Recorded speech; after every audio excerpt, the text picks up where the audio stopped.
Third chapter recording of transactions. അക്കൗണ്ടിങ്ങിൻ്റെ basic ഒബ്ജക്റ്റീവിൽ നമ്മൾ പഠിച്ചു. ഫസ്റ്റ് ഒബ്ജക്റ്റീവ് എന്ന് പറയുന്നത് റെക്കോർഡിംഗ് ആണ്. നമുക്ക് എങ്ങനെ ബിസിനസ്സിനകത്ത് നടക്കുന്ന ഇവൻറ്റുകളെ അല്ലെങ്കിൽ ഡീലിങ്സുകളെ റെക്കോർഡ് ചെയ്യാം എന്നുള്ളതാണ് നോക്കുന്നത്. അതിനായിട്ട് അക്കൗണ്ടിങ് ഇക്വേഷൻ എന്താണെന്ന് നമ്മൾ അറിഞ്ഞിരിക്കണം. എന്താണ് accounting equation? It is a statement of equality between the assets and liabilities including capital.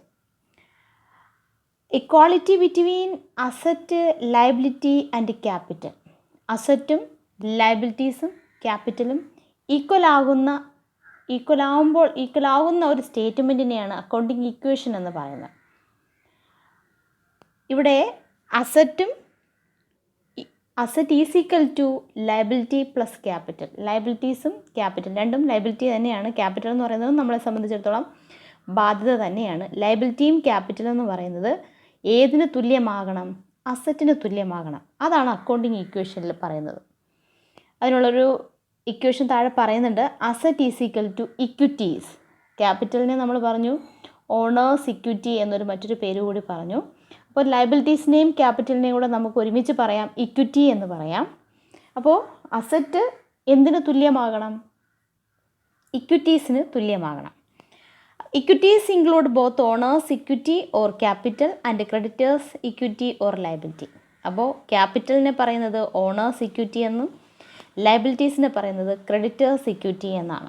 അപ്പോൾ ഇത് രണ്ടും കൂടെ ചേർന്നാണ് ഇക്വിറ്റി എന്ന് നമ്മളിവിടെ പറയുന്നത്. അപ്പോൾ അസറ്റ് എന്തിന് തുല്യമാകണം? ഇക്വിറ്റീസിന് തുല്യമാകണം. ഇക്വിറ്റീസ് എന്ന് പറയുമ്പോൾ ക്യാപിറ്റൽ പ്ലസ് ലയബിലിറ്റിയാണ്. അപ്പോൾ നമുക്ക് അക്കൗണ്ടിങ് ഇക്വേഷനെ ഇങ്ങനെ നമുക്ക് പറയാം. Asset is equal to capital plus liability. Asset is equal to capital plus liability.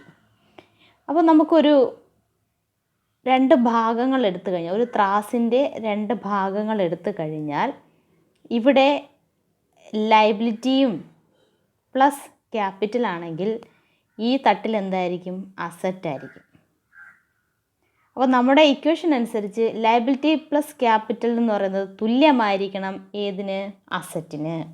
അപ്പോൾ അതാണ് ഇക്വേഷനിൽ പറയുന്നത്. അസറ്റ് എന്ന് പറയുന്നത് ക്യാപിറ്റൽ പ്ലസ് ലയബിലിറ്റി ആണ്. ദെൻ ഈ ഇക്വേഷനെ തന്നെ നമുക്ക് എന്ത് ചെയ്യാം? പല രീതിയിലും പറയാം. ഇപ്പോൾ ക്യാപിറ്റലിനെ എടുത്ത് നോക്കുകയാണെങ്കിൽ ക്യാപിറ്റൽ ഈസ് ഈക്വൽ ടു, ഇപ്പോൾ നമ്മുടെ കയ്യിൽ ഇരിക്കുന്ന ക്യാപിറ്റൽ എന്ന് പറഞ്ഞാൽ എന്തിന് തുല്യമാണ്? അസറ്റിൽ നിന്നും ലയബിലിറ്റീസ് കുറച്ച് കഴിഞ്ഞാൽ നമുക്ക് എന്ത് കിട്ടണം? ക്യാപിറ്റൽ കിട്ടണം. ഈ ഇക്വേഷൻ പ്രകാരം asset is equal to capital plus liability എന്ന് പറയുന്ന ഈ ഇക്വേഷൻ പ്രകാരം ക്യാപിറ്റൽ നമുക്ക് കിട്ടണം. നമ്മുടെ കയ്യിൽ കുറച്ച് അസറ്റും ഉണ്ട് ലയബിലിറ്റീസും ഉണ്ട്. എന്നാൽ ക്യാപിറ്റൽ എത്ര എന്ന് കണ്ടുപിടിക്കണമെങ്കിൽ അസറ്റിൽ നിന്നും ലയബിലിറ്റീസ് കുറച്ചാൽ നമുക്ക് എന്ത് കിട്ടും? ക്യാപിറ്റൽ കിട്ടും. അതുപോലെ തന്നെ നമുക്ക് എല്ലാം ഇതേ രീതിയിൽ കണ്ടുപിടിക്കാനായിട്ട് കഴിയും. ഇനി നമ്മുടെ കയ്യിൽ നമുക്ക് ലയബിലിറ്റീസ് എത്ര എന്നറിയണം. ലയബിലിറ്റീസ് എത്ര എന്നറിയണമെങ്കിൽ അസറ്റിൽ നിന്നും എന്ത് കുറയ്ക്കണം? ക്യാപിറ്റൽ കുറയ്ക്കണം. അപ്പോൾ നമുക്ക് എന്ത് കിട്ടും? ലയബിലിറ്റീസ് കിട്ടും. അതുപോലെ തന്നെ ഇവിടെ അസറ്റിൽ നിന്നും ക്യാപിറ്റൽ കുറച്ച് ലയബിലിറ്റീസും കുറച്ച് കഴിഞ്ഞാൽ പിന്നെ മിച്ചം അവിടെ ഒന്നുമില്ല, സീറോ. അസറ്റിൽ നിന്നും ക്യാപിറ്റലും ലയബിലിറ്റീസും കുറച്ച് കഴിഞ്ഞാൽ അപ്പം നമ്മുടെ ബാധ്യതകളെല്ലാം കൊടുത്തു തീർക്കുന്നത് ഏതിൽ നിന്നാണ്? ഈ അസറ്റിൽ നിന്നാണ്. അസറ്റിൽ നിന്ന് ഈ ക്യാപിറ്റലും ലയബിലിറ്റീസും എല്ലാം കൊടുത്തു തീർന്നു കഴിഞ്ഞാൽ പിന്നെ അവിടെ മിച്ചം ഒന്നും തന്നെ കാണില്ല. അതാണ് ഞാൻ പറഞ്ഞത്, നമുക്കുണ്ടാകുന്ന ബാധ്യതകൾ എന്ന് പറയുന്നത് നമുക്ക് നമ്മുടെ ബിസിനസ്സിലേക്ക് ആവശ്യമായ അസറ്റുകൾ വാങ്ങുന്നതിന് വേണ്ടിയിട്ടുള്ള ബാധ്യതകളാണ്. ക്യാപിറ്റൽ കൊണ്ടുവന്നു കഴിഞ്ഞാൽ ക്യാപിറ്റൽ അങ്ങനെ അങ്ങ് ബിസിനസ്സിലിടാൻ പറ്റില്ല. അതിൻ്റെ മറ്റൊരു രൂപം ഈ ക്യാപിറ്റലായിട്ട് കൊണ്ടുവരുന്നത്, മറ്റൊരു രൂപം എന്ന് പറയുന്നത് ക്യാഷാണ്. ക്യാഷായിട്ടാണ് ഈ ക്യാപിറ്റൽ കൊണ്ടുവരുന്നത്. അപ്പോൾ ഈ ക്യാഷ് എവിടെ കാണും? അസറ്റ് സൈഡിൽ ക്യാഷായിട്ടും കാണും, ബാധ്യത എന്ന് പറഞ്ഞുകൊണ്ട് ലയബിലിറ്റി സൈഡിൽ നമ്മൾ കാണിക്കേണ്ടി വരും. ബിസിനസ്സിനെ സംബന്ധിച്ചിടത്തോളം ഈ ഓണർ കൊണ്ടുവരുന്ന ക്യാഷ് എന്ന് പറയുന്നത് ബിസിനസ് എന്തായിട്ട് എഴുതുന്നു? ക്യാപിറ്റൽ, ബിസിനസ്സിൻ്റെ മൂലധനം എന്നെഴുതുന്നു. പക്ഷേ അത് എങ്ങനെയാണ് കൊണ്ടുവന്നിരിക്കുന്നത്? ക്യാഷായിട്ടാണ് കൊണ്ടുവന്നിരിക്കുന്നത്. ഈ ക്യാഷിനെ എടുത്താണ് നമ്മൾ എന്ത് വാങ്ങുന്നത്? ഫർണിച്ചറും ബാക്കി ബിസിനസ്സിന് ആവശ്യമുള്ള ഡേ ടു ഡേ ആയിട്ടുള്ള എല്ലാ കാര്യങ്ങളും നടത്തുന്നത് ഈ ക്യാഷിൽ നിന്നാണ്. അപ്പോൾ അസറ്റിൽ നിന്നും ക്യാപിറ്റലും ലയബിലിറ്റീസും കുറച്ച് കഴിഞ്ഞാൽ പിന്നെ അവിടെ മിച്ചമായിട്ട് ഒന്നും തന്നെ കാണില്ല. അതുകൊണ്ടാണ് ഇവിടെ പറയുന്നത് അക്കൗണ്ടിങ് ഇക്വേഷൻ്റെ അക്കൗണ്ടിങ് ഇക്വേഷൻ പറയുന്നത് asset is equal to equities. Asset എന്ന് പറയുന്നത് ക്യാപിറ്റൽ പ്ലസ് ലയബിലിറ്റി ആണ്. ഇതിൽ ആരെ വേണമെങ്കിലും ഈ ഇക്വേഷൻ വെച്ച് നമുക്ക് എന്ത് ചെയ്യാൻ പറ്റും? കണ്ടുപിടിക്കാനായിട്ട് പറ്റും. അതായത് ഇപ്പോൾ നോക്ക്, ക്യാപിറ്റൽ എത്ര എന്നറിയണമെങ്കിൽ നമ്മൾ എന്ത് ചെയ്യണം? അസറ്റിൽ നിന്നും ലയബിലിറ്റീസ് കുറച്ച് നോക്കണം. ലയബിലിറ്റി എത്ര എന്നറിയാൻ വേണ്ടിയിട്ട് എന്ത് ചെയ്യണം? അസറ്റിൽ നിന്നും ക്യാപിറ്റൽ കുറച്ച് നോക്കണം. ഓക്കെ, അപ്പോൾ ഇതാണ് അക്കൗണ്ടിങ് ഇക്വേഷൻ പറയുന്നത്, asset is equal to equities. അപ്പോൾ ഇത്രയും കാര്യങ്ങൾ നിങ്ങൾ പഠിക്കണം. Accounting equation is also known as balance sheet equation. അപ്പോൾ നമുക്ക് ബാലൻസ് ഷീറ്റ് എന്ന് പറയുന്നത് നമ്മുടെ ഒരു റിപ്പോർട്ടാണ്. റിപ്പോർട്ടിനകത്ത് നമ്മൾ പറയുന്നുണ്ട് അസറ്റും ലയബിലിറ്റീസും തുല്യമാകണം. അസറ്റ് എന്ന് പറയുമ്പോൾ നമുക്ക് അറിയാം, കറണ്ട് അസറ്റ് ഉണ്ട്, ഫിക്സഡ് അസറ്റ് ഉണ്ട്, കുറേ വേസ്റ്റിംഗ് അസറ്റ്സ് ഉണ്ട്, ഫിക്റ്റീഷ്യസ് അസറ്റ്, ഒരുപാട് അസറ്റുകളുണ്ട്. നമുക്ക് അസറ്റുകളെ ചെറിയ ചെറിയ ചെറിയ ഹെഡിങ്ങുകളിൽ പറയാനായിട്ട് പറ്റും. നമുക്ക് കോമൺ ആയിട്ട് നമ്മൾ പറയുന്നു അസറ്റുകൾ എന്ന് പറയുന്നു. അപ്പോൾ അസറ്റ് എന്തിന് തുല്യമാകണം? ലയബിലിറ്റീസിന് തുല്യമാകണം. അതുകൊണ്ട് ഇതിന് നമുക്കൊരു ബാലൻസ് ഷീറ്റ് ഇക്വേഷൻ എന്ന്. അപ്പോൾ എന്താ പറയുന്നത്? Accounting equation is also called as balance sheet equation. Okay, it gives the fundamental relationship among the components of a balance sheet. Balance ഷീറ്റിൻ്റെ കമ്പോണൻസ് എന്ന് പറയുന്നത് അസറ്റ്, ലയബിലിറ്റീസ് ആൻഡ് ക്യാപിറ്റൽ. ഒരു balance sheet prepare ചെയ്യാനായിട്ട് നമുക്ക് വേണ്ടത് അസറ്റുകളും ലയബിലിറ്റീസും ക്യാപിറ്റലും. ഇത്രയും ഉണ്ടെങ്കിൽ നമുക്ക് ഫൈനൽ റിപ്പോർട്ടായ ബാലൻസ് ഷീറ്റ് പ്രിപ്പയർ ചെയ്യാനായിട്ട് കഴിയും. അപ്പോൾ എന്തുകൊണ്ടാണ് അക്കൗണ്ടിങ് ഇക്വേഷനെ ബാലൻസ് ഷീറ്റ് ഇക്വേഷൻ എന്ന് പറയുന്നത്? ഈ റിലേഷൻഷിപ്പ് എന്ന് പറയുന്നത് ഏതെല്ലാം ചേർന്നാണ്? അസറ്റും ലയബിലിറ്റീസും ക്യാപിറ്റൽ ചേർന്നത് കൊണ്ടാണ് അക്കൗണ്ടിങ് ഇക്വേഷൻ എന്തെന്ന് പറയുന്നത്? ബാലൻസ് ഷീറ്റ് ഇക്വേഷൻ എന്ന് പറയുന്നത്. ഓക്കെ, ദെൻ നമുക്ക് എങ്ങനെയാണ് ഇത്, ഈ ഒരു ഇക്വേഷൻ മനസ്സിൽ വെച്ചുകൊണ്ട് നമുക്ക് എങ്ങനെ അക്കൗണ്ടിങ് ട്രാൻസാക്ഷനെ റെക്കോർഡ് ചെയ്യാം എന്ന് പഠിക്കാം. ദെൻ അതിനായിട്ടൊരു റൂളുണ്ട്, debit and credit. Rule for debit and credit. അപ്പോൾ ഞാൻ പറഞ്ഞു നമ്മൾ കുറേ കോൺസെപ്റ്റുകളും പ്രിൻസിപ്പിൾസും പഠിച്ചു. അതിൽ ഡുവൽ ആസ്പെക്റ്റ് കോൺസെപ്റ്റ് പഠിച്ചായിരുന്നു. ഡുവൽ ആസ്പെക്റ്റ് കോൺസെപ്റ്റിനകത്ത് എന്താ പറയുന്നത്? എവറി ട്രാൻസാക്ഷൻ എന്താണ്? There is a two aspects, a giving aspect and a receiving aspect. ഏതൊരു ട്രാൻസാക്ഷൻ എടുത്താലും അതിൽ രണ്ട് അക്കൗണ്ടുകൾ നമുക്ക് പറയാനായിട്ട് കഴിയും. ഒരു ഗിവിങ് ആസ്പെക്റ്റ്, ഒരു എന്തെങ്കിലും ഒരു കിട്ടുന്നത് പറയാനുണ്ടാവും, അതുപോലെ തന്നെ എന്തോ ഒന്ന് പോകുന്നതും പറയാനുണ്ടാവും. ആ രണ്ട് കാര്യങ്ങളെ നമ്മൾ അക്കൗണ്ടുകളെന്ന് പറയുന്നു. അങ്ങനെ ഏത് ട്രാൻസാക്ഷൻ എടുത്താലും രണ്ട് ആസ്പെക്റ്റുകൾ അതിൽ നിന്ന് നമുക്ക് കിട്ടും. അപ്പോൾ എങ്ങനെയാണ് ഡെബിറ്റും ക്രെഡിറ്റിൻ്റെയും റൂൾ എന്ന് നമുക്ക് നോക്കാം. Every transaction has a dual aspect. The receiving aspect is called debit. അപ്പോൾ എന്താ പറയുന്നത്? എന്തിനെയാണ് ഡെബിറ്റ് എന്ന് പറയുന്നത്? Receiving aspect is called debit, giving aspect is called credit. എന്താണോ കൊടുക്കുന്നതിനെ ക്രെഡിറ്റ് ചെയ്യണം, അതുപോലെ തന്നെ റിസീവ് ചെയ്യുന്നതിനെ ഡെബിറ്റ് ചെയ്യണം. ഓക്കെ, അപ്പോൾ നമ്മൾ ട്രാൻസാക്ഷൻ നമ്മൾ ജേണൽ എൻട്രി പഠിക്കുമ്പോഴേക്കും മനസ്സിലാവും. In order to record transaction in the books of original entry. Original entry എന്ന് പറയുന്നത് ജേണലിനെയാണ് ഒറിജിനൽ എൻട്രി എന്ന്. നമ്മൾ ആദ്യം റെക്കോർഡ് ചെയ്യുന്ന ബുക്ക്, ഫസ്റ്റ് ബുക്ക്. ഒറിജിനൽ എൻട്രിയിൽ ട്രാൻസാക്ഷൻസ് റെക്കോർഡ് ചെയ്യുമ്പോൾ it is necessary to identify the debit and credit aspect of each transaction. ജേണലിലേക്ക് നമ്മൾ എഴുതുമ്പോൾ നമ്മളൊരു ട്രാൻസാക്ഷൻ്റെ ഡെബിറ്റ് എന്തിനെയാണ് ഡെബിറ്റ് ചെയ്യേണ്ടത്, ഒരു ട്രാൻസാക്ഷൻ എടുത്തു കഴിഞ്ഞാൽ എന്തിനെയാണ് ഡെബിറ്റ് ചെയ്യേണ്ടത്, എന്തിനെയാണ് ക്രെഡിറ്റ് ചെയ്യേണ്ടത്, ഏത് അക്കൗണ്ടിനെ ഡെബിറ്റ് ചെയ്യണം, ഏത് അക്കൗണ്ടിനെ ക്രെഡിറ്റ് ചെയ്യണം എന്നുള്ളത് കൃത്യമായും മനസ്സിലാക്കിയിരിക്കണം. എന്നാൽ മാത്രമേ നമുക്ക് ജേണലിലേക്ക് റെക്കോർഡ് ചെയ്യാനായിട്ട് കഴിയത്തുള്ളൂ. This is done in accordance with the rules of debit and credit applicable to different types of account. അതുപോലെ തന്നെ എല്ലാം റിസീവ് ചെയ്യുന്നതിന് ഡെബിറ്റ്, എല്ലാം ഗിവ് ചെയ്യുന്നതിന് ക്രെഡിറ്റ്, അങ്ങനെയല്ല. ഓരോന്നിൻ്റെ സ്വഭാവം അനുസരിച്ച് അവയെ ഡെബിറ്റും ക്രെഡിറ്റും ചെയ്യുന്നു. അസറ്റുകളെ ഡെബിറ്റ് ചെയ്യും പോലെ അല്ല എക്സ്പെൻസുകളെ ഡെബിറ്റ് ചെയ്യുന്നത്. അവയിൽ വ്യത്യാസമുണ്ട്. Okay, according to modern approach business transactions are divided into 5 categories. അപ്പോൾ മോഡേൺ ബിസിനസ് ട്രാൻസാക്ഷനെ 5ആയിട്ട് തിരിച്ചിട്ടുണ്ട്. നമുക്ക് അക്കൗണ്ടുകളെ എല്ലാം കൂടെ നമുക്കൊരു കോമൺ ആയിട്ട് 5 ഹെഡിൽ പറയാം. അക്കൗണ്ടുകൾ നമ്മൾ ട്രാൻസാക്ഷനിൽ നിന്നും 2 അക്കൗണ്ടുകളെ വീതം എടുക്കുന്നു. ഈ അക്കൗണ്ടുകളെ എല്ലാം കൂടെ നമുക്കൊരു 5 കാറ്റഗറി ആയിട്ട് തിരിക്കാം. ഒന്ന് അസറ്റ്. ഒന്നാമത്തെ ഒരു കാറ്റഗറി എന്ന് പറയുന്നത് അസറ്റ്. നമുക്കറിയാം അസറ്റുകൾ ഞാൻ കുറേ പരിചയപ്പെടുത്തി തന്നു. ഫിക്സഡ് അസറ്റുകൾ, കറണ്ട് അസറ്റുകൾ അല്ലേ, അവയെല്ലാം കൂടെ നമുക്ക് അസറ്റ് എന്ന് പറയാം. പിന്നെ രണ്ടാമത്തെ കാറ്റഗറി എന്ന് പറയുന്നത് ട്രാൻസാക്ഷനിൽ വരുന്ന ഒരു അക്കൗണ്ട് എന്ന് പറയുന്നത് ലയബിലിറ്റീസാണ്. ലയബിലിറ്റീസ് വരാം. ദെൻ നമുക്ക് ഇൻകം അല്ലെങ്കിൽ റവന്യൂ എന്ന് പറയുന്നതുകൊണ്ട് അവയെല്ലാം കൂടെ ഒരു കാറ്റഗറി ആക്കാം. പിന്നെ എക്സ്പെൻസ് ലാസ്റ്റ് അഞ്ചാമത്തെ ട്രാൻസാക്ഷൻ എന്ന് പറയുന്നത് ക്യാപിറ്റൽ. ഇങ്ങനെ 5 ഹെഡിൽ നമുക്ക് എല്ലാം കൂടെ തിരിച്ചാൽ ഡെബിറ്റും ക്രെഡിറ്റും റൂൾ പഠിച്ചു വെച്ച് കഴിഞ്ഞാൽ നമുക്ക് എല്ലാ ട്രാൻസാക്ഷനെയും ജേണലിലേക്ക് എടുത്ത് റെക്കോർഡ് ചെയ്യാനായിട്ട് കഴിയും. അപ്പോൾ മൊത്തം ട്രാൻസാക്ഷനിൽ വരുന്ന ചെറിയ ചെറിയ അക്കൗണ്ടുകളെ നമ്മളെല്ലാം കൂടെ ചേർത്ത് 5 ഹെഡിലാണ് വച്ചിരിക്കുന്നത്. ഏതൊക്കെയാണവ? Asset, liabilities, capital, income, expense. അങ്ങനെ 5 ഹെഡിൽ.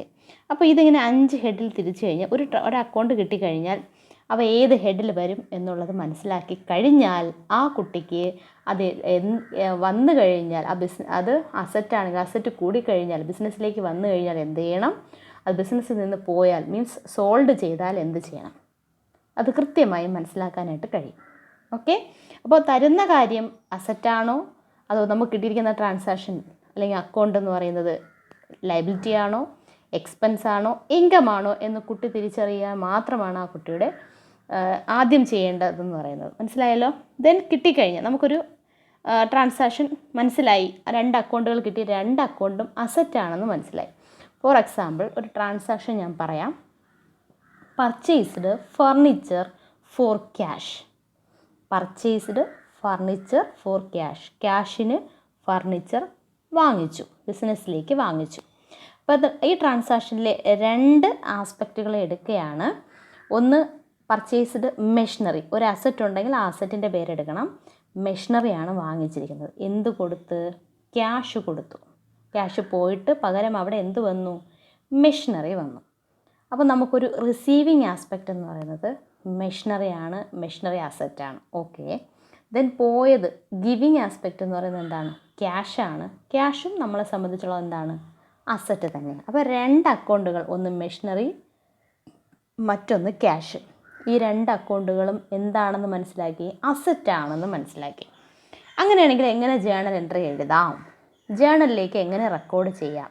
അതിനായിട്ട് നമ്മൾ കുറച്ച് ഇക്വേഷൻസ് പഠിക്കേണ്ടതായിട്ടുണ്ട്. ഇക്വേഷൻസ് മീൻസ് റൂൾസ് പഠിക്കേണ്ടതായിട്ടുണ്ട്. ഒരു അസറ്റ് കൂടുകയോ കുറയുകയോ ചെയ്താൽ എന്ത് ചെയ്യണം എന്നുള്ള റൂള്. നോക്ക്, നമുക്കിപ്പോൾ മനസ്സിലായി അസറ്റാണെന്ന് മനസ്സിലായി. നമുക്ക് ഇവിടെ കിട്ടിയ ട്രാൻസാക്ഷനിൽ 2 അസറ്റുകൾ, ഒന്ന് മെഷീനറി ഒന്നും മറ്റൊന്ന് ക്യാഷ് ഒന്നും കിട്ടി. ഈ 2 നമ്മളെ സംബന്ധിച്ചിടത്തോളം എന്താണ്? അസറ്റാണ്. മെഷീനറി ബിസിനസ്സിലേക്ക് വന്ന കാര്യമാണ്. ബിസിനസ്സിലേക്ക് വന്നാൽ ബിസിനസ്സിൽ വന്നു എന്ന് വെച്ചാൽ ബിസിനസ്സിൽ എന്ത് ചെയ്തു? ഇൻക്രീസ് ചെയ്തു എന്നാണ് അർത്ഥം. ബിസിനസ്സിലേക്ക് മെഷീനറിയുടെ എണ്ണം കൂടി. അപ്പോൾ മെഷീനറി കൂടിക്കഴിഞ്ഞാൽ ഇൻക്രീസ് ചെയ്താൽ, കണ്ടോ ഇവിടെ എഴുതിയേക്കുന്നുണ്ടല്ലോ, ഇൻക്രീസ് ചെയ്താൽ അതിനെ എന്ത് ചെയ്യണം? ഡെബിറ്റ് ചെയ്യണം. അസറ്റ് ഇൻക്രീസ് ചെയ്താൽ ഡെബിറ്റ് ചെയ്യണം. ഓക്കെ, ദെൻ വീണ്ടും അസറ്റ് ക്യാഷ് എന്ന് പറയുന്നതും അസറ്റ് ചെയ്താണ്, അസറ്റ് തന്നെയാണ്. അസറ്റ് എന്ത് ചെയ്തു? പോയി. അസറ്റ് ക്യാഷ് കൊടുത്താണ് വാങ്ങിയത് അല്ലേ? ക്യാഷ് എന്ന് പറയുന്ന സംഭവം നമ്മുടെ ബിസിനസ്സിൽ നിന്ന് കുറഞ്ഞു. അപ്പോൾ ക്യാഷ് ഡിക്രീസ് ചെയ്തു അല്ലേ? ക്യാഷ് കുറഞ്ഞാൽ ക്യാഷിന് എന്ത് ചെയ്യണം? ആ അക്കൗണ്ടിന് എന്ത് ചെയ്യണം? ക്രെഡിറ്റ് ചെയ്യണം. ഇതാണ് നിങ്ങൾ പഠിക്കേണ്ട ഇക്വേഷൻ.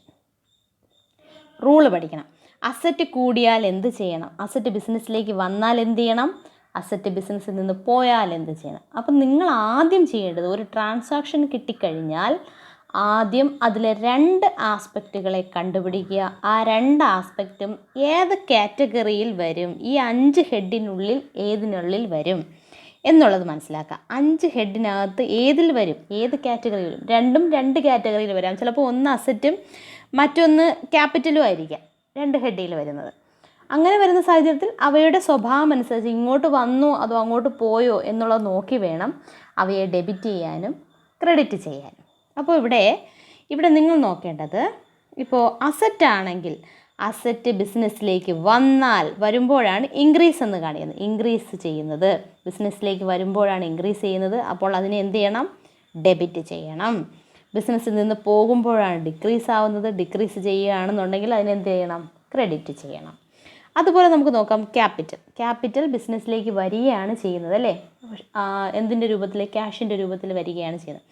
അപ്പോൾ അവിടെ രണ്ട് ഐറ്റം എന്ന് പറഞ്ഞാൽ ഒന്ന് ക്യാപിറ്റലും, ആ ട്രാൻസാക്ഷൻ എടുത്ത് നോക്കുമ്പോൾ നമുക്കറിയാം ക്യാപിറ്റൽ കൊണ്ടുവന്നു എന്ന് പറയുമ്പോൾ ഒരു അക്കൗണ്ട് എന്ന് പറയുന്നത് ക്യാപിറ്റലാണ്, മറ്റേ അക്കൗണ്ട് എന്ന് പറയുന്നത്, രണ്ടാമത്തെ അക്കൗണ്ട് എന്ന് പറയുന്നത് ക്യാഷാണ്. അപ്പോൾ ബിസിനസ്സിലേക്ക് എന്ത് വന്നു, ക്യാപിറ്റൽ വന്നു. എന്തിൻ്റെ രൂപത്തിൽ വന്നു, ക്യാഷിൻ്റെ രൂപത്തിൽ. രണ്ട് രീതിയിലും ബിസിനസ്സിലേക്ക് വരികയാണ് ചെയ്തത്, ഒന്നും അങ്ങോട്ട് പോയില്ല. ബിസിനസ്സിൻ്റെ ഒരു ബാധ്യതയും വന്നു, ഒരു അസറ്റും വന്നു അല്ലേ, രണ്ട് ബിസിനസ്സിലേക്ക് വന്നതാണ് അല്ലേ. അപ്പം നമുക്ക് നോക്കണം, ക്യാപിറ്റൽ ഇൻക്രീസ് ചെയ്തു അല്ലേ.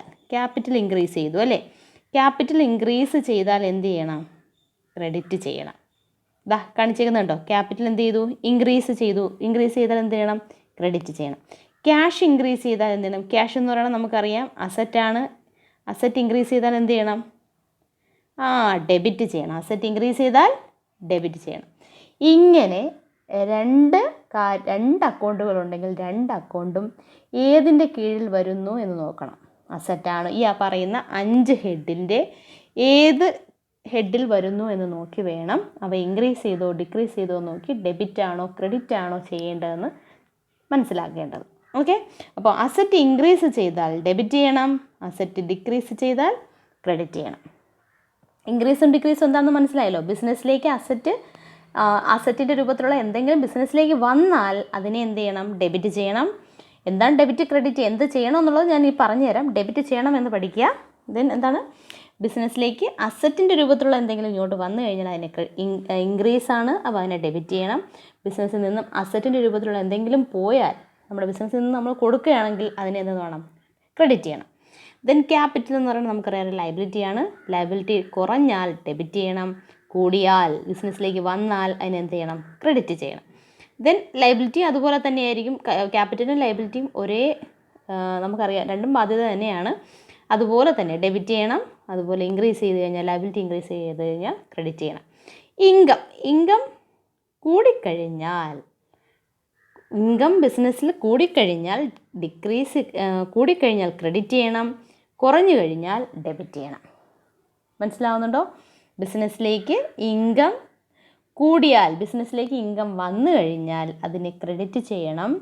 ബിസിനസ്സിലേക്ക് ഇപ്പോൾ ബാങ്കിലെ എമൗണ്ട് എന്ത് ചെയ്യാണ്, നമ്മൾ ഒരാൾ കൊണ്ടുവന്ന് ഇൻവെസ്റ്റ് ചെയ്യുകയാണ്. ബിസിനസ്സിൽ ഇൻകം ഇൻവെസ്റ്റ് ചെയ്ത് കഴിഞ്ഞാൽ ബാങ്കിൽ എന്ത് ചെയ്യണം, അതിനെ ക്രെഡിറ്റ് ചെയ്ത് വയ്ക്കണം. കുറഞ്ഞാൽ എന്ത് ചെയ്യണം, ഡെബിറ്റ് ചെയ്യണം. അതുപോലെ തന്നെയാണ് ഇൻകം വന്നു കഴിഞ്ഞാൽ ഇൻക്രീസ് ചെയ്താൽ അതിനെ ക്രെഡിറ്റ് ചെയ്യണം, ഇൻകം കുറഞ്ഞു കഴിഞ്ഞാൽ ഡിക്രീസ് ചെയ്യണം. ഓക്കെ, ദെൻ എക്സ്പെൻസ് കൂടിക്കഴിഞ്ഞാൽ ഇൻക്രീസ് ചെയ്ത് കഴിഞ്ഞാൽ ഡെബിറ്റ് ചെയ്യണം, ഡിക്രീസ് ചെയ്ത് കഴിഞ്ഞാൽ ക്രെഡിറ്റ് ചെയ്യണം. ഓക്കെ ആണോ? ഇപ്പോൾ നിങ്ങൾക്ക് പെട്ടെന്ന് ഓർമ്മിച്ചിരിക്കാൻ വേണ്ടിയിട്ട് ഞാനൊരു കാര്യം പറഞ്ഞു തരാം. ഇവിടെ ആകെ അസറ്റും എക്സ്പെൻസും മാത്രമാണ് ഇൻക്രീസ് ചെയ്താൽ ഡെബിറ്റ് ചെയ്യേണ്ടത്, ഡിക്രീസ് ചെയ്താൽ ക്രെഡിറ്റ് ചെയ്യേണ്ടത്. ബാക്കിയെല്ലാം ഇൻക്രീസ് ചെയ്താൽ ക്രെഡിറ്റ് ചെയ്യണം, ഡിക്രീസ് ചെയ്താൽ ഡെബിറ്റ് ചെയ്യണം. ഇങ്ങനെയെങ്കിലും മനസ്സിലാക്കി വയ്ക്കുക. ഓക്കെ, പണ്ട് നിങ്ങൾക്ക് പഠിക്കാനായിട്ട്, ഞങ്ങളൊക്കെ പഠിക്കുന്ന സമയത്ത് ഒരു അമേരിക്കൻ അപ്രോച്ച് ഉണ്ടായിരുന്നു. അതിൽ കുറച്ച് റൂൾസ് പഠിക്കാനുണ്ടായിരുന്നു. അക്കൗണ്ടുകളെ 4ആയി തിരിക്കുന്നു. മൂന്നായി തിരിക്കുന്നു. Real account, nominal account, personal account. 3 അക്കൗണ്ടുകളായി തിരിച്ചുകൊണ്ട് റൂള് പഠിക്കാനുണ്ടായിരുന്നു. ആ റൂളിനെയാണ് ഇപ്പോൾ ഇങ്ങനെ ഒരു ഷോർട്ട് ഫോമിൽ നിങ്ങൾക്ക് ഇങ്ങനെ തന്നിരിക്കുന്നത്. ഇത് കുറച്ചും കൂടി ഈസി വേ കുട്ടികൾക്ക് പെട്ടെന്ന് മനസ്സിലാക്കുന്നതിന് വേണ്ടിയിട്ടാണ് ഇൻക്രീസും ഡിക്രീസുമായിട്ട് തന്നിരിക്കുന്നത്. റൂള് പഠിച്ചു കഴിഞ്ഞാൽ കുറച്ച് പേർക്കൊക്കെ തെറ്റാറുണ്ട്. എന്നാലും റൂളാണ് ശരിക്കും ഉള്ളൊരു മെത്തേഡ് എന്ന് പറയുന്നത്. ഇപ്പം നിങ്ങൾക്കിവിടെ ഈസി ആയിട്ട് മനസ്സിലാക്കാൻ പറ്റുന്നതെന്ന് പറയുന്നത് അസറ്റും എക്സ്പെൻസും ഒരുപോലെ റൂള് വരുന്നു. ബാക്കി 3 ഐറ്റം ക്യാപിറ്റൽ, ലയബിലിറ്റി, ഇൻകം എങ്ങനെ വരുന്നു, ഒരേപോലെ. അതായത് അസറ്റ് ഇൻക്രീസ് ചെയ്താൽ ഡെബിറ്റ് ചെയ്യണം, അതുപോലെ എക്സ്പെൻസ് ഇൻക്രീസ് ചെയ്താലും ഡെബിറ്റ് ചെയ്യണം. അസറ്റ് ഡിക്രീസ് ചെയ്താൽ ക്രെഡിറ്റ് ചെയ്യണം, അതുപോലെ എക്സ്പെൻസ് ഡിക്രീസ് ചെയ്താലും ക്രെഡിറ്റ് ചെയ്യണം. ബാക്കിയെല്ലാം ഇൻക്രീസ് ചെയ്താൽ ക്രെഡിറ്റ്, ക്യാപിറ്റലായാലും ലയബിലിറ്റി ആയാലും ഇൻകം ആയാലും ഇൻക്രീസ് ചെയ്താൽ ക്രെഡിറ്റ് ചെയ്യണം, ഡിക്രീസ് ചെയ്താൽ ഡെബിറ്റ് ചെയ്യണം. ഇങ്ങനെ നിങ്ങളൊന്ന് ബുക്കിലേക്ക് എഴുതി അവ ബൈ ഹാർട്ടാക്കി വയ്ക്കുക. നമുക്ക് എന്തിനു വേണ്ടിയിട്ടാണ് ഇത്? നമ്മുടെ നമ്മൾ ഈ കൊമേഴ്സ് പഠിക്കുന്നിടത്തോളം കാലം ജേണൽ എൻട്രി എഴുതണമെന്നുണ്ടെങ്കിൽ ഈ ഒരു റൂള് പഠിച്ചു വച്ചാലേ മതിയാകും. ഇത് എന്താണ് വളരെ മനഃപ്പാഠമാക്കി തന്നെ പഠിക്കണം. എന്നാൽ മാത്രമേ നമുക്ക് എന്ത് ചെയ്യാൻ പറ്റൂ, ജേണൽ എൻട്രി വളരെ ഈസി ആയിട്ട് എഴുതാനായിട്ട് പറ്റൂ. ഇത് പഠിക്കുന്ന കുട്ടിക്ക് ജേണൽ എൻട്രി വളരെ സുഗമമായിട്ട് എഴുതാനായിട്ട് കഴിയും. ഇനി നമുക്ക് അക്കൗണ്ട്, ഞാൻ ഇടയ്ക്കിടയ്ക്ക് പറഞ്ഞു 2 അക്കൗണ്ടുകളുണ്ട്, ഒരു ട്രാൻസാക്ഷനകത്ത് 2 അക്കൗണ്ടുകളുണ്ട് എന്ന് പറഞ്ഞു അല്ലേ. ഞാൻ പറഞ്ഞു ഒരു ട്രാൻസാക്ഷനകത്ത് 2 ആസ്പെക്റ്റുകൾ വരും, ഒരു ഗിവിങ് ആസ്പെക്റ്റും ഒരു റിസീവിങ് ആസ്പെക്റ്റും. ഈ 2 ആസ്പെക്റ്റിനെ നമ്മൾ അക്കൗണ്ട് എന്ന് പറഞ്ഞ് ചേർത്താണ് വിളിക്കുന്നത്. മെഷീനറിയും ക്യാഷും വന്നു കഴിഞ്ഞാൽ നമ്മൾ പറയും machinery account, cash account. Capital account, അതുപോലെ തന്നെ ക്രെഡിറ്റേഴ്സ് അക്കൗണ്ട്, ഡെറ്റേഴ്സ് അക്കൗണ്ട്, എല്ലാത്തിൻ്റെ കൂടെയും നമ്മൾ എന്തെന്ന് ചേർക്കും, അക്കൗണ്ട് എന്ന് ചേർക്കും. അപ്പോൾ എന്താണ് അക്കൗണ്ട്? അക്കൗണ്ട് എന്ന് പറയുമ്പോൾ account is a formal record of all transaction. എല്ലാ ട്രാൻസാക്ഷനും റെക്കോർഡ് ചെയ്യുന്ന ഒരു ഫോർമൽ രീതിയാണ്. Relating to changes in a particular item. It brings together transactions of similar nature at one place in a book is called ledger.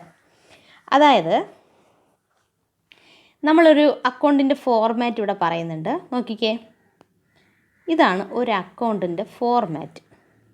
ഇപ്പോൾ ഇവിടെ കണ്ടോ, ഇവിടെ ഒരു ഡാഷ് ഇട്ടേക്കുന്നുണ്ടോ, ഡാഷ് അക്കൗണ്ട്. ഇവിടെ നമ്മൾ ഏത് അക്കൗണ്ടാണെന്ന് വെച്ചാൽ, ഇപ്പോൾ ഞാനിവിടെ എഴുതാൻ പോകുന്നത് ക്യാഷിൻ്റെ ഒരു അക്കൗണ്ടാണ് ഞാൻ വരയ്ക്കാൻ പോകുന്നത്. ക്യാഷിൻ്റെ ഫോർമാറ്റാണ്, അക്കൗണ്ടിൻ്റെ എങ്ങനെ അക്കൗണ്ട് വരയ്ക്കാം എന്നുള്ള ഫോർമാറ്റാണ്. അതിനായിട്ട് ആദ്യം ഒരു ടി ഷേപ്പിൽ നിങ്ങൾ വരയ്ക്കുക. T shape. ഇതാണ് അക്കൗണ്ടിൻ്റെ ഷേപ്പ് എന്ന് പറയുന്നത്, ടി ഷേപ്പ്. ഈ ടി ഷേപ്പ് എന്ന് പറയുമ്പോൾ ഇനി 2 ഭാഗങ്ങളുണ്ട്, ഈ ഭാഗവും ഈ ഭാഗവും അല്ലേ. ഈ വലതുവശത്തെ ഭാഗത്തിനെ നമ്മൾ പറയുന്നു ക്രെഡിറ്റ്. എന്തെന്ന് പറയുന്നു, ക്രെഡിറ്റ് സൈഡ്.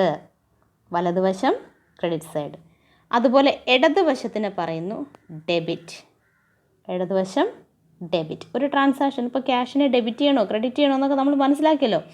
ഡെബിറ്റ് ചെയ്യണമെന്ന് പറഞ്ഞു കഴിഞ്ഞാൽ ഈ വശത്തേക്ക് എഴുതണം, ക്രെഡിറ്റ് ചെയ്യണമെന്ന് പറഞ്ഞാൽ ഈ വശത്തേക്ക് എഴുതണം. മനസ്സിലാവുന്നുണ്ടോ? അപ്പോൾ എപ്പോഴും നോക്കേണ്ടത് അക്കൗണ്ടിന് എന്ത് ഷേപ്പാണുള്ളത്, ടി ഷേപ്പ്. ടി ഷേപ്പിൽ വരച്ചതിന് ശേഷം അതിന് 2 ഭാഗങ്ങളായി അല്ലേ. ഈ വലതുവശത്തെ ഭാഗത്തിന് എന്തെന്ന് പറയുന്നു, ക്രെഡിറ്റ് എന്നും ഇടതുവശത്തെ ഭാഗത്തിന് എന്തെന്ന് പറയുന്നു, ഡെബിറ്റ് എന്നും പറയുന്നു. ഇനി ഈ അക്കൗണ്ടിനെ ഈ 2ആയി ഭാഗിച്ചതിൻ്റെ ഈ വലതുവശത്ത് ഒരു ഡേറ്റ് കോളം ഉണ്ട്, ഒരു കുറച്ച് വലുതായിട്ടൊരു പർട്ടിക്കുലർ കോളം ഉണ്ട്, കുറച്ച് നീളത്തിൽ. നമുക്ക് അവിടെയാണ് കുറച്ച് കാര്യങ്ങൾ എഴുതേണ്ടത്. പിന്നെ ഒരു ഫോളിയോ, ലെഡ്ജർ ഫോളിയോ എന്ന് പറയുന്നത് അത് ചെറുത്ത് മതി കേട്ടോ. നമുക്കിവിടെ ഒന്നും എഴുതാനില്ല. ചെറിയൊരു കോളം പ്രൊവൈഡ് ചെയ്താൽ മാത്രം മതി, വളരെ ചെറിയൊരു കോളം നിങ്ങൾ പ്രൊവൈഡ് ചെയ്താൽ മതി. ലെഡ്ജർ ഫോളിയോ LF എന്ന് കൊടുത്താൽ മതി, ലെഡ്ജർ ഫോളിയോ. ദെൻ ഒരു എമൗണ്ട് കൊടുക്കും, താരതമ്യേന കുറച്ച് വലിയ ഒരു എമൗണ്ട് കോളവും കൊടുക്കാം. ഓക്കെ, അപ്പോൾ ഇതേപോലെ തന്നെ ആയിരിക്കണം ഈ ഇടതുവശത്തും വരയ്ക്കേണ്ടത്. Date column, particular column, ledger folio column, amount column. കണ്ടല്ലോ, ഇതാണ് അക്കൗണ്ടിൻ്റെ ഫോർമാറ്റ്. ഇത് ബുക്കിലേക്ക് വരയ്ക്കുക. അപ്പോൾ എല്ലാ അക്കൗണ്ടുകളും ഇങ്ങനെ തന്നെയാണ് വരയ്ക്കുന്നത്.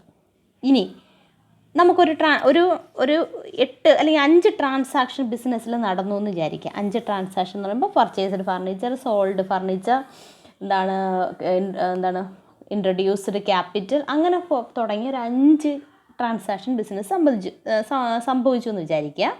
അപ്പോൾ 5 ട്രാൻസാക്ഷനും കൂടെ ഒരെണ്ണത്തിന് 2 അക്കൗണ്ട് വെച്ച് 10 അക്കൗണ്ടുകൾ വരാം. 10 അക്കൗണ്ടുകൾ വരാം. ഒരു അക്കൗണ്ട് ഒരിക്കൽ മാത്രമേ വരയ്ക്കേണ്ടൂ. ഇപ്പോൾ ക്യാഷ് എന്നുള്ളത് ഒരു പ്രാവശ്യം വരച്ച് കഴിഞ്ഞാൽ, ക്യാഷ് അക്കൗണ്ട് ഒരു പ്രാവശ്യം വരച്ച് കഴിഞ്ഞാൽ പിന്നെ അടുത്ത ട്രാൻസാക്ഷനിൽ വീണ്ടും ക്യാഷ് വന്നു കഴിഞ്ഞാൽ പിന്നെ ഒരു അക്കൗണ്ട് വരയ്ക്കേണ്ട ആവശ്യമില്ല. ക്യാഷ് എന്ന് പറയുന്ന അക്കൗണ്ട് ഒരിക്കൽ വരച്ച് കഴിഞ്ഞാൽ ക്യാഷുമായി ബന്ധപ്പെട്ടിട്ടുള്ള എല്ലാ ട്രാൻസാക്ഷനും ഒരു അക്കൗണ്ടിൽ കാണിച്ചാൽ മതിയാവും. ഇപ്പം മെഷീനറി വാങ്ങിച്ചു, പിന്നെ നോക്കിയപ്പോൾ പിന്നെ വിറ്റു, അങ്ങനെ 2-3 പ്രാവശ്യം മെഷീനറിയുമായി ബന്ധപ്പെട്ടുള്ള ട്രാൻസാക്ഷൻ നടന്നിട്ടുണ്ടെങ്കിൽ ഒറ്റ അക്കൗണ്ട് വരച്ചാൽ മതി. എന്നിട്ട് അവയുടെ കാര്യങ്ങൾ ഈ അക്കൗണ്ടിൽ തന്നെ എല്ലാം ഫില്ല് ചെയ്താൽ മതിയാവും. അപ്പോൾ ഒരു പ്രാവശ്യം ഒരു അക്കൗണ്ട് വരച്ചാൽ മതിയാവും. ഇങ്ങനെ ഒരു 5 അക്കൗണ്ട് നമ്മൾ വരച്ചു എങ്കിൽ ഈ 5 അക്കൗണ്ടിനും ഇതേ തന്നെയാണ് ഫോർമാറ്റ്, ഇത് തന്നെയാണ്, എല്ലാം ഒരുപോലെ വരയ്ക്കും. അക്കൗണ്ടിൻ്റെ പേര് മാത്രമേ മാറത്തുള്ളൂ. എന്നിട്ട് ഈ 5 എണ്ണത്തിനോട് കളക്ഷൻ ഓഫ് ദീസ് അക്കൗണ്ടുകളെ പറയുന്ന പേരാണ്, കോമൺ ആയിട്ട് പറയുന്നതാണ് എന്ത്? ലെഡ്ജർ. അപ്പോൾ ജേണലിൽ നിന്നും നമ്മൾ എണ്ണി നോക്കും എത്ര ലെഡ്ജറുകൾ വരയ്ക്കണം, എത്ര അക്കൗണ്ടുകളുണ്ട്, റിപ്പീറ്റ് ചെയ്യാതെ എണ്ണി നോക്കണം. ഇപ്പോൾ ക്യാഷ് തന്നെ വേറൊരു ജേണൽ എൻട്രി എടുത്ത് നോക്കുമ്പോൾ അവിടെയും ക്യാഷ് കിടക്കുന്നുണ്ടെങ്കിൽ നമ്മൾ ഒരു പ്രാവശ്യം ക്യാഷിന് എണ്ണി എടുത്താൽ മതി. ക്യാഷ് എന്ന് പറയുന്ന ഒരു അക്കൗണ്ട്, മെഷീനറി എന്ന് പറയുന്ന ഒരു അക്കൗണ്ട്, ഫർണിച്ചർ എന്ന് പറയുന്ന ഒരു അക്കൗണ്ട്, അങ്ങനെ നോക്കിയപ്പോൾ ഒരു 5 അക്കൗണ്ട് മതി. അപ്പോൾ 5 അക്കൗണ്ടുകളെയും കൂടെ വരച്ചിട്ടിട്ടാണ് നമ്മൾ അതിലേക്ക് പോസ്റ്റ് ചെയ്യുന്നത്. ഇങ്ങനെ അക്കൗണ്ടുകളുടെ കളക്ഷനെ പറയുന്ന പേരാണ് ലെഡ്ജർ. അപ്പോൾ ഇവിടെ നോക്ക്, an account is a formal record of all transaction relating to changes in a particular item. It brings together transactions of similar nature at one place in a book called the ledger. ഇവയെ similar നേച്ചറുള്ള എല്ലാം കൂടെ ചേർത്ത് ഒരു ഒറ്റ പ്ലേസിൽ കൊണ്ടുവരുന്നതിനെയാണ് ledger എന്ന് പറയുന്നത്. മനസ്സിലായല്ലോ? ഇപ്പോൾ അക്കൗണ്ട്, ഇപ്പോൾ ക്യാഷ് എന്ന് പറയുന്ന സിമിലർ നേച്ചറിലുള്ള എല്ലാ ക്യാഷുമായി ബന്ധപ്പെട്ടുള്ള എല്ലാ കാര്യങ്ങളും ക്യാഷ് അക്കൗണ്ടിലേക്ക് കൊണ്ടുവരുന്നു. മെഷീനറിയുമായി ബന്ധപ്പെട്ടിട്ടുള്ള എല്ലാം കൂടെ മെഷീനറി അക്കൗണ്ട്, അങ്ങനെ സിമിലർ നേച്ചറിലുള്ള എല്ലാം കൂടെ ഒരു പ്ലേസിലേക്ക് കൊണ്ടുവരുന്നതിന് എല്ലാം കൂടെ ചേർത്താണ് നമ്മൾ ലെഡ്ജർ എന്ന് പറയുന്നത്. Traditionally ledger account is prepared in T shape, അല്ലേ, T format having 2 equal side. T ഫോർമാറ്റിലാണ് നമ്മൾ വരയ്ക്കുന്നത്, 2 സൈഡുകൾ ഉണ്ടാവും. കണ്ടല്ലോ, ഞാൻ പറഞ്ഞല്ലോ ആദ്യമേ, ടി ഷേപ്പിലാണ് വരയ്ക്കുന്നത്, അവയ്ക്ക് 2 സൈഡുകൾ ഉണ്ടാവും. ലെഫ്റ്റ് സൈഡ് ഈസ് കോൾഡ്, ഈ സൈഡിനെ എന്തെന്ന് പറയുന്നു? ഡെബിറ്റ്, DR എന്നാണ് നമ്മൾ നോട്ട് ചെയ്യുന്നത്. ക്യാപിറ്റൽ ലെറ്റർ ഡിയും, ഇതാ കണ്ടല്ലോ, ഇവിടെ കണ്ടില്ലേ, ക്യാപിറ്റൽ ലെറ്റർ ഡിയും ചെറിയ ആറും, ഇതിനെ ഡെബിറ്റ് സൈഡ് എന്ന് പറയുന്നു, ഡെബിറ്റ് സൈഡ്. ദെൻ ഇവിടെ വലതുവശത്ത് ഇതെവിടെ കണ്ടിട്ടുണ്ട്, the right side is called credit side. കണ്ടല്ലോ, ഈ റൈറ്റ് ഭാഗത്ത് ഈ അക്കൗണ്ടിൻ്റെ ഈ അറ്റത്ത് വേണം ഇത് എഴുതാനായിട്ട്, ഈ അറ്റത്തോട്ട് നീക്കി വേണം ഈ അറ്റത്ത് വേണം DR എന്നും ഈ അറ്റത്ത് വേണം എന്ത് CR എന്നും എഴുതാനായിട്ട്. ഓക്കെ, അല്ലാതെ ഇവിടെയൊന്നും കൊണ്ടുവച്ച് എഴുതരുത്. ഈ 2 എഡ്ജിൽ വേണം CR എന്നും DR എന്നും എഴുതാനായിട്ട്. The process of transferring entries recorded in journal to ledger is called posting. ഞാൻ പറഞ്ഞല്ലോ, ഇപ്പോൾ ലെഡ്ജർ നമ്മൾ ആദ്യം ഒരു ട്രാൻസാക്ഷൻ സംഭവിച്ചു കഴിഞ്ഞാൽ ആദ്യം എഴുതി വയ്ക്കുന്ന ഫസ്റ്റ് ബുക്ക് എന്ന് പറയുന്നത് ഏതാണ്? ജേണലാണ്. ജേണലിന് എഴുതാൻ വേണ്ടിയിട്ടാണ് നമ്മൾ എന്താണ് ഡെബിറ്റും ക്രെഡിറ്റും പഠിച്ചത്. ഈ ജേണൽ നോക്കിയിട്ടാണ് നമ്മൾ അവയെ തരംതിരിച്ച് സെക്കൻഡ് ബുക്ക്, രണ്ടാമത്തെ ബുക്ക് എന്ന് പറയുന്നത് ലെഡ്ജർ, സെക്കൻഡ് ബുക്ക് എന്ന് പറയുന്നത് ലെഡ്ജറിലേക്ക് പോസ്റ്റ് ചെയ്യുന്നു. അപ്പോൾ ഇതിനെ ജേണലിൽ നോക്കി ലെഡ്ജറിലേക്ക് എടുത്ത് എഴുതുന്നതിനെ പറയുന്ന പേരാണ് പോസ്റ്റിംഗ്. എന്താണ് അതിനെ പറയുന്നത്? പോസ്റ്റിംഗ്. ഓക്കെ, അപ്പം ഇതാണ് അക്കൗണ്ടിൻ്റെ ഫോർമാറ്റ്. ഇത് ഫോർമാറ്റ് നിങ്ങൾ ഇതുപോലെ വരച്ച് എഴുതണം. ദെൻ ആദ്യം റെക്കോർഡിങ് ട്രാൻസാക്ഷൻസ് വരയ്ക്കുന്നതിനെ ആദ്യം എടുത്ത് എഴുതുന്നതിന്, ഇപ്പോൾ ജേണലിൻ്റെ ഫോർമാറ്റ് എന്ന് പറയുന്നത് നിങ്ങൾക്ക് ഇനി പഠിക്കാനുണ്ടോ എന്ന് നോക്കേണ്ടതുണ്ട്. ഓക്കെ, ഇനിയുണ്ട്, ജേണലിൻ്റെ ഫോർമാറ്റ് ഉണ്ട്. അപ്പോൾ ജേണലിൽ നോക്കി ലെഡ്ജറിലേക്ക് എടുത്ത് എഴുതുന്നതിനെയാണ് പോസ്റ്റിംഗ് എന്ന് പറയുന്നത്. ജേണലിലേക്ക് നമ്മൾ ആദ്യമായി റെക്കോർഡ് ചെയ്യുന്നതിനെ പറയുന്ന പേരാണ് ജേണലൈസിങ്. നമ്മൾ ഓരോ ട്രാൻസാക്ഷനും എടുത്ത് എഴുതുന്ന പേര് ജേണലൈസിങ്. ജേണലിൽ നോക്കി ലെഡ്ജറിലേക്ക് എടുത്ത് എഴുതുന്ന പേരാണ് പോസ്റ്റിംഗ്. ഇത് പരീക്ഷയ്ക്ക് ചോദിക്കാം, വളരെ ഇമ്പോർട്ടൻ്റ് ആണ്. അപ്പോൾ ഇവിടെ ഡബിൾ എൻട്രി ബുക്ക് കീപ്പിംഗ് നമുക്ക് എങ്ങനെ ജേണൽ പ്രിപ്പയർ ചെയ്യാം, ലെഡ്ജർ പ്രിപ്പയർ ചെയ്യാം എന്ന് പഠിക്കാം. വളരെ ഇമ്പോർട്ടൻ്റ് ആണ്, ശ്രദ്ധിച്ചിരിക്കണം. അപ്പോൾ ഇവിടെ the recording of debit aspect and the credit aspect of a transaction in the books of account is called double entry book keeping. അപ്പോൾ നമ്മളോട് ചോദിക്കും, നമ്മൾ ഫോളോ ചെയ്യുന്നത് ഏത് സിംഗിൾ എൻട്രി ആണോ ഡബിൾ എൻട്രി ആണോ എന്ന് ചോദിക്കും.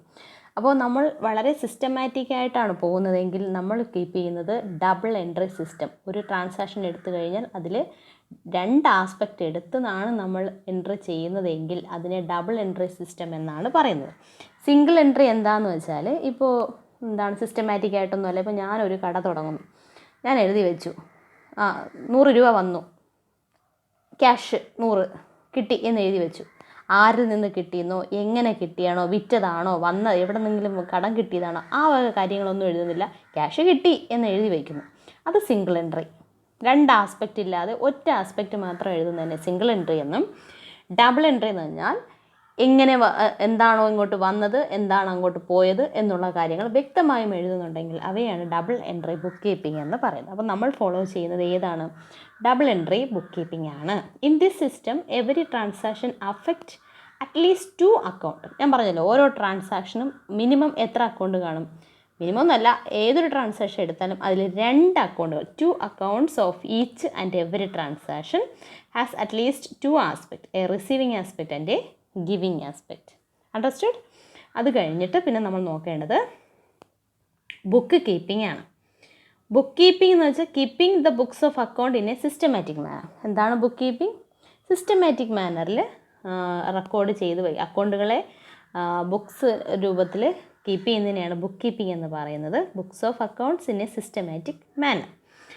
Accounting under double entry system is divided into 2 stages. ഞാൻ പറഞ്ഞല്ലോ, 2 രീതിയിലാണ് നമ്മൾ റെക്കോർഡ് ചെയ്ത് വയ്ക്കുന്നത്.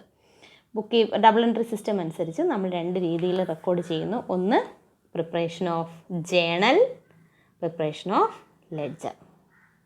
നമ്മൾ എന്ത് ചെയ്താലും ആദ്യം നമ്മളെടുത്ത് എഴുതുന്ന ഫസ്റ്റ് ബുക്ക് എന്ന് പറയുന്നത് ഏതാണ്? ജേണലാണ്. സെക്കൻഡ് ബുക്ക് എന്ന് പറയുന്നത് ലെഡ്ജറാണ്. അപ്പോൾ നമുക്ക് എന്താണ് ജേണൽ എന്ന് വിശദമായി തന്നെ പഠിക്കാം. ജേണൽ ഇറ്റ് ഈസ് ദ, ആര് ചോദിച്ചാലും പറയണം, ഡെഫിനിഷൻ കൃത്യമായും പഠിച്ചു വെച്ചോണം. It is the prime book or book of original entry. എന്താന്ന് പറയണം? ജേണൽ എന്ന് വെച്ചാൽ എന്താണ്? ബുക്ക് ഓഫ് ഒറിജിനൽ എൻട്രി, അല്ലെങ്കിൽ ഫസ്റ്റ് ബുക്ക്, അല്ലെങ്കിൽ പ്രൈം ബുക്ക് എന്ന് നമുക്ക് പറയാം. In which transactions are recorded in order in which they occur. സംഭവിക്കുന്ന മുറയ്ക്ക്, ട്രാൻസാക്ഷൻസ് സംഭവിക്കുന്ന മുറയ്ക്ക് നമ്മൾ എഴുതി വയ്ക്കുന്ന ആദ്യത്തെ ബുക്കിനെ പറയുന്ന പേരാണ് ഒറിജിനൽ എൻട്രി. ബുക്കിനെ പറയുന്ന, ഒറിജിനലായിട്ട് എഴുതുന്ന, ആദ്യമായി എഴുതുന്ന ഫസ്റ്റ് ബുക്കിനെ പറയുന്ന പേരാണ് journal, book of original entry. It is the book of accounting transaction in an chronological order. സംഭവിക്കുന്ന മുറയ്ക്ക്, ഇന്ന് ആദ്യം സംഭവിച്ചതിനെ ആദ്യം എഴുതും, രണ്ടാമത് സംഭവിച്ച അങ്ങനെ ആ ഡേറ്റ് ഇട്ട് അത് സംഭവിക്കുന്ന മുറയ്ക്ക് എഴുതും. ക്രോണോളജിക്കൽ ഓർഡറിലാണ് എന്തെഴുതുന്നത്? ജേണൽ എഴുതുന്നത്. മനസ്സിലായല്ലോ? ജേണൽ എന്ന് പറയുന്നത് എന്താണ്? It is a book of original entry. The process of recording transaction in a journal is called journalising. ഞാൻ പറഞ്ഞല്ലോ, അപ്പോൾ നമ്മൾ ജേണലിലേക്ക് റെക്കോർഡ് ചെയ്യുന്ന ആ പ്രോസസ്സിനെ പറയുന്ന പേര് എന്താണ്? Journalising. And the transaction entered in the journal are called journal entry. എടുത്തങ്ങ് എഴുതി കഴിഞ്ഞാൽ പിന്നെ അതിനെ പറയുന്ന പേര് ജേണൽ എൻട്രി. ആദ്യം സംഭവിക്കുന്ന ട്രാൻസാക്ഷനെ അത് സംഭവിക്കുന്ന മുറയ്ക്ക് ജേണലിലേക്ക് എടുത്ത് എഴുതുന്ന പ്രോസസ്സിനെ, എഴുതുന്നതിനെ നമ്മൾ എന്തെന്ന് പറയുന്നു? ജേണലൈസിങ് എന്ന് പറയുന്നു. എഴുതി കഴിയുമ്പോൾ അതിനെ പറയുന്നു journal entry. It is also known as the day book because it records daily transaction in order to which they took place. ഇതിനെ മറ്റൊരു പേരും കൂടെ പറയാം, ഡേ ബുക്ക് എന്നും കൂടെ പറയാം. എന്തുകൊണ്ടാണ് അത് പറയുന്നത്? അന്നോടൊന്ന് സംഭവിക്കുന്ന രീതിക്ക്, അത് സംഭവിക്കുന്ന മുറയ്ക്ക് തന്നെ എന്ത് ചെയ്യുന്നു? എഴുതി തയ്യാറാക്കുന്നത് കൊണ്ടാണ്. ഇവിടെ നോക്ക്, ഇതാണ് ജേണലിൻ്റെ ഫോർമാറ്റ്. കണ്ടല്ലോ, ഇത് ടി ഷേപ്പൊന്നും അല്ല. ഇവിടെ ഒരു കോളം വരയ്ക്കുന്നു. ആദ്യം ഡേറ്റ് കോളം, ഓക്കെ, പിന്നെ കുറച്ച് നീളത്തിന് പർട്ടിക്കുലർ കോളം, ഒരു കുഞ്ഞ് ലെഡ്ജർ ഫോളിയോ, അവിടെ ജേണൽ ഫോളിയോ. അക്കൗണ്ടിനകത്ത് നമ്മൾ വരച്ചത് എന്താണ്? ജേണൽ ഫോളിയോ ആണെങ്കിൽ ഇവിടെ നമ്മൾ വരയ്ക്കേണ്ടത് ലെഡ്ജർ ഫോളിയോ. ഞാൻ അവിടെ ലെഡ്ജർ ഫോളിയോ എന്നാണ് പറഞ്ഞെങ്കിൽ സോറി. അവിടെ അക്കൗണ്ടിൽ വരയ്ക്കേണ്ടത് ജേണൽ ഫോളിയോ, ഇവിടെ വരയ്ക്കേണ്ടത് ലെഡ്ജർ ഫോളിയോ. ദെൻ ഇവിടെ 2 എമൗണ്ട് കോളങ്ങൾ, റൈറ്റ് സൈഡിലായിട്ട് 2 എമൗണ്ട് കോളം. അപ്പോൾ ആദ്യം date column, particular column, ledger folio, 2 amount column. ഒന്ന് ഡെബിറ്റ് എമൗണ്ട് കോളം, മറ്റൊന്ന് ക്രെഡിറ്റ് എമൗണ്ട് കോളം. കണ്ടല്ലോ? അപ്പോൾ ഇതാണ് എൻ്റെ ഫോർമാറ്റ്. ടീച്ചർ ഒന്ന് നിങ്ങൾക്ക് വരച്ച് കാണിച്ചു തരാം. ഒരു ഡേറ്റ് കോളം, കുറച്ച് നീളത്തിന് പർട്ടിക്കുലർ കോളം, ഒരു ചെറിയ ledger folio column, 2 amount column. ഒന്ന് ഡെബിറ്റ് എമൗണ്ട് കോളവും മറ്റൊന്ന് ക്രെഡിറ്റ് എമൗണ്ട് കോളവും. ഡേറ്റ് കൃത്യമായും വേണം, കാരണം ഡേറ്റ് സംഭവിക്കുന്ന മുറയ്ക്കാണ് നമ്മൾ എന്ത് ചെയ്യുന്നത്? ഡേറ്റ് ഇട്ട് പോകുന്നത്. ഈ കോളത്തിനെ പറയുന്നു particulars. Particular column, date, particulars, debit amount column, credit amount column. ഇതാണ് ജേണലിൻ്റെ ഫോർമാറ്റ്. ഇത് നിങ്ങളുടെ ബുക്കിലേക്ക് വരയ്ക്കണം. അപ്പോൾ ഇത്രയും മതി. നമുക്കിതുവരെ ഒന്ന് നോക്കാം. ഇപ്പം നമ്മൾ എന്താ ഇന്നത്തെ ക്ലാസ്സിൽ പഠിച്ചത്? ഇതൊക്കെ നോക്കി. റെക്കോർഡിംഗ് ഓഫ് ട്രാൻസാക്ഷൻ എന്നാണ് നമ്മൾ പഠിച്ചത്. നമ്മളെങ്ങനെ ട്രാൻസാക്ഷൻസിനെയൊക്കെ സിസ്റ്റമാറ്റിക്കായിട്ട് റെക്കോർഡ് ചെയ്യാം. അക്കൗണ്ടിങ് ഇക്വേഷൻ പഠിച്ചു. Asset is equal to liabilities എന്ന് പറഞ്ഞു. Asset is equal to equities. Equities എന്ന് പറയുമ്പോൾ എന്തൊക്കെ വരും അതിനകത്ത്? ഓണേഴ്സ് ഇക്വിറ്റിയും ക്രെഡിറ്റേഴ്സ് ഇക്വിറ്റിയും. ഓണേഴ്സ് ഇക്വിറ്റിയെ മറ്റൊരു പേര് ക്യാപിറ്റൽ, ക്രെഡിറ്റേഴ്സ് ഇക്വിറ്റിയുടെ മറ്റൊരു പേര് ലയബിലിറ്റീസ്. അപ്പോൾ asset is equal to capital plus liability ആണ്. അപ്പോൾ അതിൽ ഏത് മിസ്സിംഗ് ആണെങ്കിലും നമുക്ക് കണ്ടുപിടിക്കാനായിട്ട് പറ്റും. എന്തൊക്കെയാണ്? ക്യാപിറ്റലാണ് കണ്ടുപിടിക്കേണ്ടതെങ്കിൽ അസറ്റിൽ നിന്ന് ലയബിലിറ്റീസ് കുറച്ചാൽ മതി. ദെൻ ലയബിലിറ്റിയാണ് കണ്ടുപിടിക്കേണ്ടതെങ്കിൽ അസറ്റിൽ നിന്നും ക്യാപിറ്റൽ കുറയ്ക്കുന്നതാണ്. ഇവ മൂന്നും കൂടെ കുറച്ച് കഴിഞ്ഞാൽ നമുക്ക് കിട്ടുന്ന ആൻസർ എന്ന് പറയുന്നത് 0 ആയിരിക്കണം. അപ്പോൾ ഇതിനെ മറ്റൊരു പേരും കൂടെ അറിയപ്പെടുന്നു. അക്കൗണ്ടിങ് ഇക്വേഷൻ്റെ മറ്റൊരു പേരെന്ന് പറയുന്നത് എന്താണ്? ബാലൻസ് ഷീറ്റ് ഇക്വേഷൻ എന്നാണ്. അതുപോലെ തന്നെ rule for debit and credit പഠിച്ചു. എല്ലാ ട്രാൻസാക്ഷനും രണ്ട് ആസ്പെക്റ്റുകൾ ഉണ്ടാവും. ഒരു റിസീവിങ് ആസ്പെക്റ്റ്, ഒരു ഗിവിങ് ആസ്പെക്റ്റ്. ഇവ രണ്ട് ആസ്പെക്റ്റിനെ നമ്മൾ അക്കൗണ്ടുകൾ എന്നാണ് പറയുന്നത്. ഇത് എഴുതുന്നതിന് വേണ്ടി നമുക്കൊരു ഫോർമാറ്റ് ഉണ്ട്.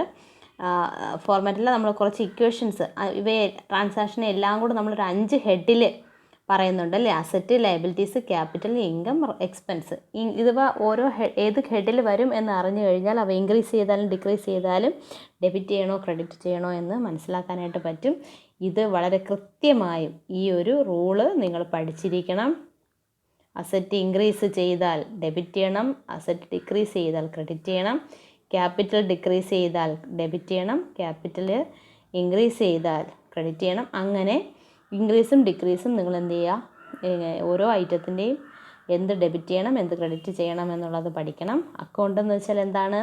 ഇതെന്ന് പറയുന്നത് ഒരേ നേച്ചറിലുള്ള ട്രാൻസാക്ഷനെ ഒരു പ്ലേസിലേക്ക് കൊണ്ടുവരുന്നതിനെയാണ് അക്കൗണ്ട് അല്ലെങ്കിൽ ലെഡ്ജർ എന്ന് പറയുന്നത്. എല്ലാ അക്കൗണ്ടുകളെയും കൂടെ ചേർത്താണ് നമ്മൾ ലെഡ്ജർ എന്ന് പറയുന്നത്. ഒരു അക്കൗണ്ടിൻ്റെ ഫോർമാറ്റ് എന്ന് പറയുന്നത് എങ്ങനെയാണ്? T ഷേപ്പാണ്. 2 സൈഡുണ്ട്. 2 സൈഡിൽ വലത് സൈഡ് എന്ന് പറയുന്നത്, റൈറ്റ് സൈഡ് എന്ന് പറയുന്നത് ക്രെഡിറ്റ് സൈഡാണ്. ലെഫ്റ്റ് സൈഡ് എന്ന് പറയുന്നത് ഡെബിറ്റ് സൈഡാണ്. അത് ഈ അറ്റങ്ങളിൽ എന്ത് ചെയ്യണം? നോട്ട് ചെയ്തിരിക്കണം. CR എന്നും DR എന്നും വേണം കൊടുക്കാനായിട്ട്. പിന്നെ എന്താ പഠിച്ചത്? ഡബിൾ എൻട്രി ബുക്ക് കീപ്പിംഗ് ആണ്. അപ്പോൾ ബുക്ക് കീപ്പിങ്ങിന് എന്താണ്? 2 ബുക്കുകൾ. ആദ്യത്തെ ബുക്ക് എന്ന് പറയുന്നത് ജേണൽ, രണ്ടാമത് നമ്മൾ നോക്കേണ്ടത് ലെഡ്ജർ. ജേണൽ എന്ന് പറയുന്നത് ബുക്ക് ഓഫ് ഒറിജിനൽ എൻട്രി ആണ്.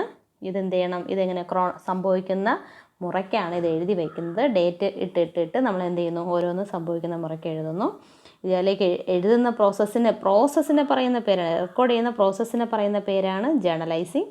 അത് ചെയ്ത് കഴിഞ്ഞാൽ അതിനെ പറയുന്നത് ജേണൽ എൻട്രി എന്നാണ്. ഇതിൻ്റെ ഫോർമാറ്റ് ഇതവിടെ കൊടുത്തിട്ടുണ്ട്. സാധാരണ date, particular column, ledger folio, ഒരു ചെറിയ കോളം മതി ledger folio, debit amount column, credit amount column. Okay, ഇതാണ് ഇതുവരെയാണ് നമ്മൾ നോക്കിയത്. ഓക്കെ, നോക്കുക. ഡൗട്ടുള്ളവർ ചോദിക്കുക.